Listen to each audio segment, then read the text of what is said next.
एक वकील साहब से ये सवाल पूछा गया कि आपने इस लॉकडाउन के पीरियड का यूटिलाइजेशन कैसे किया, तो उन्होंने जवाब दिया महाभारत और रामायण देखकर। जब उनसे संक्षिप्त में पूछा गया कि आपने सीखा क्या, तो उन्होंने कहा कि महाभारत एक जमीनी विवाद है और रामायण एक अपहरण का मामला। तो दोस्तों, ये हुई मजाक की बात। अब आते हैं लॉकडाउन में जो लॉयर्स के लिए चैलेंजेस हैं उस पर। और जैसा कि हम लोग शुरुआत से ही सुनते आ रहे हैं कि जो लीगल प्रोफेशन है वो एक नॉबल प्रोफेशन है और one of the oldest profession in the world है। और इस प्रोफेशन में तो 4 जनरली स्टेजेस बताई जाती हैं कि शुरुआत में ना ही काम होगा ना ही पैसे होंगे। दूसरी स्टेज, थोड़ा काम होगा पर पैसे नहीं होंगे। तीसरी स्टेज, थोड़ा काम होगा थोड़े पैसे होंगे। और चौथी स्टेज, आपको काम करने की ज्यादा जरूरत नहीं है और आपके पास पैसा ही पैसा होगा। तो ये 4 स्टेजेस बेसिकली कंसिडर की जाती हैं। चौथी स्टेज के बारे में बताने की मुझे लगता है आपको जरूरत नहीं है, क्योंकि ये एक ऐसा प्रोफेशन है जहां पर एक सिंपल अपीयरेंस के भी 25-25 लाख रुपए चार्ज करने होते हैं। इस पेंडेमिक के दौर में लगभग सारे प्रोफेशन और बिजनेसेस पर बहुत बुरा असर पड़ा है, पर वहीं दूसरी ओर एक प्रोफेशन ऐसा भी है जहां न केवल उस प्रोफेशन पर असर पड़ा है बल्कि एक बहुत बड़े सिस्टम पर भी असर पड़ा है। जी बिल्कुल सही समझा आपने, लीगल प्रोफेशन और इंडियन जुडिशियल सिस्टम। और सबसे ज्यादा अगर फर्क पड़ा है तो वो पड़ा है फर्स्ट और सेकंड फेज में स्ट्रगल कर रहे लॉयर्स को। और इसलिए लॉयर्स द्वारा बहुत जगह साइलेंट प्रोटेस्ट किए गए और बहुत सारे रिप्रेजेंटेशन दिए गए स्टेट बार काउंसिल को और बार काउंसिल ऑफ इंडिया को। कुछ 5-10 हजार रुपए की मदद तो लोगों तक पहुंची जो जरूरतमंद वकील थे उन तक, पर एक्चुअली अभी 100 दिन होने जा रहे हैं, कोर्ट्स को ऑलमोस्ट बंद हुए। और ये भी कहा जा रहा है कि अगर कोर्ट खुल भी आते हैं तब भी नॉर्मल फंक्शनिंग करने में कोर्ट को तकरीबन 1 साल लग जाएगा। अभी आपने देखा होगा 2000 वुमेन लॉयर्स ने एक लेटर लिखा ऑनरेबल होम मिनिस्टर को फाइनेंशियल असिस्टेंस के लिए, और साथ ही साथ honourable supreme court of India ने भी श्यू मोटो कॉग्निजेंस लेते हुए जो भी भारत की बार एसोसिएशंस हैं उनसे उनको नोटिस इशू किया गया और उनसे पूछा गया कि आपने जो नीडी और डिजर्विंग एडवोकेट्स हैं उनके लिए फंड को सेटअप क्यों नहीं किया, और जो भी वेल एस्टैब्लिश्ड लॉयर्स हैं उनसे आपने हेल्प क्यों नहीं ली, और जो भी अदर मोड्स हैं जो इस वक्त काम आ सकते हैं उसको एक्सप्लोर क्यों नहीं किया। कुछ कोर्ट्स में ई फाइलिंग के जरिए अर्जेंट मैटर की सुनवाई की जा रही है और वर्चुअल कोर्ट अपना काम कर रही है, पर ये जो वर्चुअल कोर्ट है जहां तक लगता है ये केवल मेट्रोपॉलिटन सिटीज के अंदर ही अच्छे से काम कर रही होगी, और उन सिटीज में भी बहुत बार टेक्निकल इश्यूज की वजह से ये सही से फंक्शन नहीं कर पा रहे। दिल्ली के अंदर जो है फिजिकल फाइलिंग स्टार्ट हो चुकी है, पर फिजिकल हियरिंग कब स्टार्ट होगी इसका कुछ अता पता अभी नहीं है। लॉयर्स की इस लॉकडाउन में एक नाजुक स्थिति होने की सबसे बड़ी वजह यह भी है कि एक लीगल जो प्रोफेशन है उसको नोबल प्रोफेशन माना जाता है, और इस नोबल प्रोफेशन के साथ आप कोई बिजनेस या फिर कोई प्रोफेशन ज्वाइन नहीं कर सकते। अगर कोई लॉयर इस तरह का बिजनेस या प्रोफेशन ज्वाइन करता है तो उसके खिलाफ सेक्शन 35 एडवोकेट एक्ट 1961 में डिसिप्लिनरी कमेटी द्वारा एक्शन लिया जा सकता है। चलिए देखते हैं ऐसे कौन से प्रोफेशन है, ऐसे कौन से बिजनेस है जिसके जो कि परमिसेबल है बार काउंसिल ऑफ इंडिया के रूल के तहत, जो कि मेंशन है चैप्टर 2 सेक्शन 7 के रूल 47 से 52 तक। आइए देखते हैं ये जो रूल्स हैं 47 से लेकर 52 तक क्या कहते हैं कि आप कौन सा प्रोफेशन आप जो है लीगली जो bar council of India allow करती है कि एक लॉयर कर सकता है। सेक्शन रूल 47 कहता है An advocate shall not personally engage in any business, but he may be a sleeping partner in a firm doing business provided that, in the opinion of the appropriate state bar council, the nature of the business is not inconsistent with the dignity of the profession. Rule 48 कहता है An advocate may be director or chairman of the board of director of a company with or without any ordinary sitting fee, provided none of his duties are of an executive character. An advocate shall not be a managing director or a secretary of any company. Rule 49 कहता है An advocate shall not be a full-time salaried employee of any person, government, firm, corporation or concern, so long as he continues to practice, and shall, on taking up any employment, intimate the fact to the bar council on whose roll his name appears, and shall thereupon cease to practice as an advocate so long as he continues in such employment. Rule 50 कहता है An advocate who has inherited or succeeded by survivorship to a family business may continue it, but may not personally participate in the management thereof. He may continue to hold a share with others in any business which has descended to him by survivorship or inheritance or by will, provided he does not personally participate in the management thereof.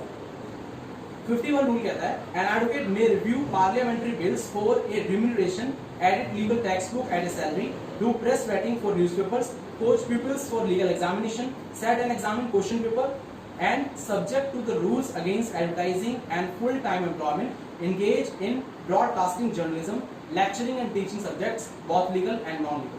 Rule 52 कहता है Nothing in these rules shall prevent an advocate from accepting, after obtaining the consent of the State Bar Council, part-time employment, provided that in the opinion of the State Bar Council, the nature of the employment does not conflict with his professional work and is not inconsistent with the dignity of the profession. This rule shall be subject to such directives, if any, as may be issued by Bar Council of India from time to time. अब देखते हैं section 35 जो है bar council, जो Indian advocate act है उसका क्या कहता है, जो कि पनिशमेंट की बात करता है कि अगर कोई एडवोकेट दूसरा प्रोफेशन ज्वाइन करता है तो उस केस में क्या होगा। Section 35 chapter 5 conduct of advocate act 1961 sub section 1 where on receipt of a complaint or otherwise a state bar council has reason to believe that any advocate on its roll has been guilty of professional or other misconduct, it shall refer the case for disposal to its disciplinary committee. 1A, the state bar council may, either on its own motion or on application made to it by any person interested, withdraw a proceeding pending before its disciplinary committee and direct the inquiry to be made by any other disciplinary committee, so that state bar council. Subsection 2, the disciplinary committee of a state bar council shall fix a date for the hearing of the case and shall cause a notice thereof to be given to the advocate concerned and to the advocate general of the state. Subsection 3, the disciplinary committee of a state bar council, after giving the advocate concerned and the advocate general an opportunity of being heard, may make any of the following orders, namely, sub A, dismiss the complaint or where the proceeding were initiated at the instance of the state bar council, direct that proceeding be filed. B, reprimand the advocate. C, suspend the advocate from practice of such period as it may deem fit. D, remove the name of the advocate from the state roll of advocates. Subsection 4, where an advocate is suspended from practice under clause C of subsection 3, he shall, during the period of suspension, be debarred from practicing in any court or before any authority or person in India. Subsection 5, where any notice is issued to Advocate General under subsection 2 of the Advocate General may appear before the disciplinary committee of the State Bar Council either in person or through any advocate appearing on his behalf. तो ये section 35 बात कर रहा है। तो इसी तरह से बार काउंसिल ऑफ गुजरात के बारे में हमने सुना था कि जो बार काउंसिल ऑफ गुजरात है उसने अपने जो एसोसिएशन है उसने अलाउ कर दिया था कि जो वहाँ के जो मेंबर्स हैं वो दूसरा प्रोफेशन ज्वाइन कर सकते हैं 31 दिसंबर 2020 तक, पर एक्चुअली अभी उसको बार काउंसिल ऑफ इंडिया की तरफ से मंजूरी नहीं मिली है, इसलिए अभी वो मामला पेंडिंग है। 19 मार्च 2020 से लेकर 2 मई 2020 तक आंकड़ों के अनुसार 338 लोगों ने लॉकडाउन के चलते, लॉकडाउन की वजह से सुसाइड कमिट किया। अभी आंकड़ा हो सकता है 1000 से ऊपर भी पहुंच गया हो, और अनफॉर्चुनेटली इस सुसाइड के आंकड़ों में बहुत सारी जो संख्या है वो जो हमारे लीगल फैटर्निटीज के दोस्त थे, भाई थे, उन्हों की। और यही वजह है कि जो लीगल फैटर्निटी ने जो स्टेट बार काउंसिल और बार काउंसिल ऑफ इंडिया के इनएक्शन को लेकर बहुत ज्यादा सवाल खड़े किए और साइलेंट प्रोटेस्ट किए। तो ये तो बात की हमने चैलेंजेस की लॉकडाउन में। अब आइए बात करते हैं कि लॉकडाउन के अंदर जो लॉयर्स हैं उनके पास अपॉर्चुनिटीज क्या क्या है। इससे पहले हम अपॉर्चुनिटी से स्टार्ट करें, मैं आपके साथ एक कहानी शेयर करना चाहता हूँ। एक बार की बात है, अकबर ने अपने भरे दरबार में अपने मंत्रियों से ये पूछा कि एक ऐसी बात बताओ जैसे एक सुखी इंसान सुनकर दुखी हो जाए और जो दुखी इंसान है सुनकर खुश हो जाए। तो बीरबल ने जवाब दिया, ये वक्त भी गुजर जाए, यानी कि ये जो वक्त है वो बहुत ज्यादा ठहर नहीं सकता, चाहे वो खुशी का माहौल हो चाहे वो दुखी का माहौल हो। तो इसलिए कोविड-19 के जो पैंडेमिक का दौर जो चल रहा है, ये वक्त भी ज्यादा समय नहीं रहेगा, एक अच्छा समय बहुत ही जल्द आने वाला है। और साथ ही साथ हमें ये जो पैंडेमिक का दौर चल रहा है, इस दौर को अच्छे से यूटिलाइज कैसे करना है, इसको अपने ग्रोथ के लिए हमें कैसे यूटिलाइज करना है, वो मैटर करता है। देखिए, मुश्किलें तो सबकी जीवन में आती है, और मेरा पर्सनल मानना है कि जो मुश्किल दौर जो होता है इंसान की लाइफ में, वो ना ही केवल दूसरों की परख कराने का आपको एक मौका देता है, बल्कि आपको खुद भी सेल्फ इंट्रोस्पेक्शन करने का मौका देता है, खुद को पहचानने का मौका देता है। तो यही एक मौका है जहां पर 16 लाख पेज के रजिस्टर्ड एडवोकेट्स को अपनी हिम्मत दिखानी है। पर अब सवाल यह आता है कि क्या सारे एडवोकेट्स इस लॉकडाउन को लेकर परेशान है? तो ऐसा कुछ नहीं है। बहुत से लॉयर्स जो हैं इसको एज एन अपॉर्चुनिटी ले रहे हैं, गोल्डन अपॉर्चुनिटी ले रहे हैं, सुनहरा अवसर ले रहे हैं, क्योंकि इस पैंडेमिक ने उनको वक्त दिया है अपनी हेक्टिक लाइफ से उबर उठने का। जो हेक्टिक लाइफ कई सालों से जीते वाले थे, उससे उनको उभरने का एक मौका मिला। अब जो डिफिकल्टी जो आ रही है बेसिकली वो आ रही है जो फर्स्ट और सेकंड फेज के जो स्ट्रगलिंग लॉयर्स है, जो अभी अपने आप को सेटल करने की स्टेज में है, उनके लिए बहुत बड़ा अपने आप में चैलेंज है।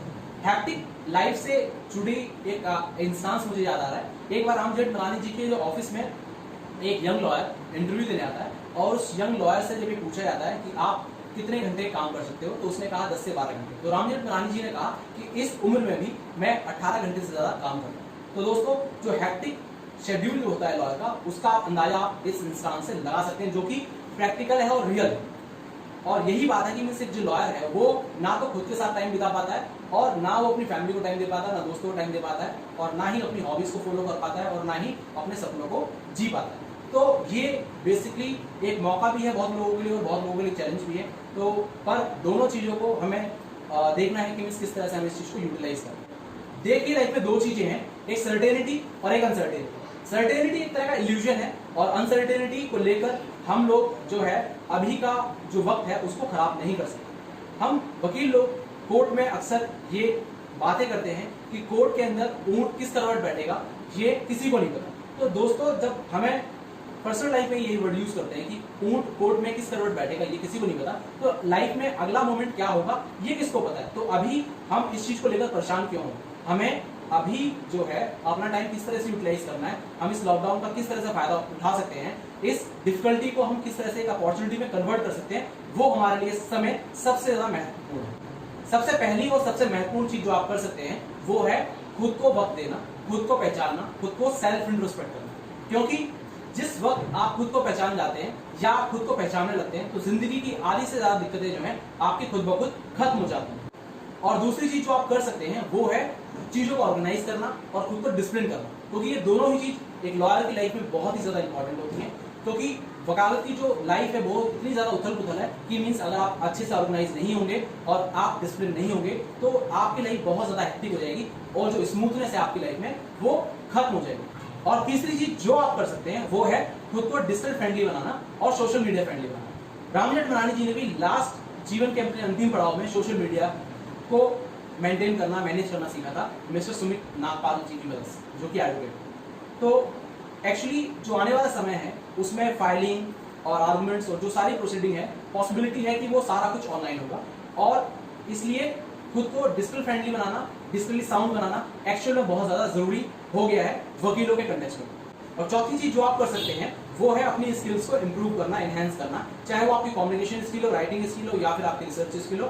जो भी स्किल जो है आपको लगता है आपके प्रोफेशनल करियर में आपको हेल्प करेगी, आप उन स्किल्स को सीख सकते हैं। और जैसे कि आप बुक्स पढ़ सकते हैं, नॉवल पढ़ सकते हैं, फिक्शन पढ़ सकते हैं, बेराक्स पढ़ सकते हैं, कमेंट्री पढ़ सकते हैं, या लिटरेचर पढ़ सकते हैं, जो भी आपको लगता है आपको हेल्प करेगी। और साथ ही साथ अगर आपको देखने का शौक है तो आप मूवीज देखिए, सीरियल देखिए, और जो भी इन्फॉर्मेटिव जो आपको इन्फॉर्मेशन मिलती है, जो भी प्लेटफॉर्म्स हैं जहां पर आपको इन्फॉर्मेशन नॉलेज मिल सकती है, उस चीज से जुड़ी हुई आप वहां पर अपना टाइम यूटिलाइज कर सकते हैं। और पांचवी चीज जो आप कर सकते हैं वो है मेडिटेशन कीजिए, वॉक कीजिए, एक्सरसाइज कीजिए, योगा कीजिए, अपने हेल्थ को इंपॉर्टेंस दीजिए। और सबसे आखिरी चीज जो आप कर सकते हैं वो है अपनी फैमिली को टाइम दीजिए, अपने दोस्तों को टाइम दीजिए, टीचर से बात कीजिए, अपने जूनियर से बात कीजिए, सीनियर से बात कीजिए, और सीखते रहिए और सिखाते रहिए इस पूरे लॉकडाउन के पीरियड में। और क्योंकि ये वक्त भी गुजर जाएगा तो इसलिए आपको बिल्कुल भी हताश या निराश होने की जरूरत नहीं है। आप इस टाइम को बहुत अच्छे से अपनी प्रोफेशनल और पर्सनल ग्रोथ के कंटेक्स्ट में यूटिलाइज कीजिए इस टाइम को, और उसी एनर्जी और उसी एंथुसियाज्म के साथ आपको कोर्ट में वापस आना है जिस समय आपने कोर्ट छोड़ा था। जय हिंद, जय भारत।